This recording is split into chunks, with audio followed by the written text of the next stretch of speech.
Garlicky Parmesan Chicken Skewers with creamy sauce.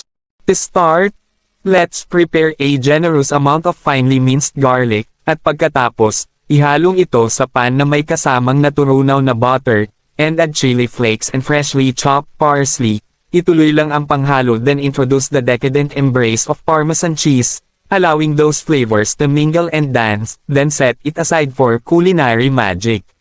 Ngayon cut na natin ang mga chicken breast fillet into bite-size and transfer it in a mixing bowl, then season natin with salt and pepper at haluin ng mabuti and make sure na well season ang mga chicken fillet. Next, tuhog na natin ang mga breast fillet sa mga skewers like this. Then ilagay na sa air fryer basket at lutuin for 10 minutes in 200 degrees. After that, i-brush natin sa sauce ginawa natin kanina, at lutuin for another 5 minutes, then flip it over para yung kabilang side naman ang pahiran ng sauce, at lutuin for 10 minutes. Ngayon naman, yung leftover sauce natin, lagyan ng all-purpose cream, at mag-add pa tayo ng more cheese. Now, let's take out the chicken that's been placed in the air fryer and coat it with the prepared sauce. Eto na ang ating garlicky Parmesan chicken skewers with creamy sauce.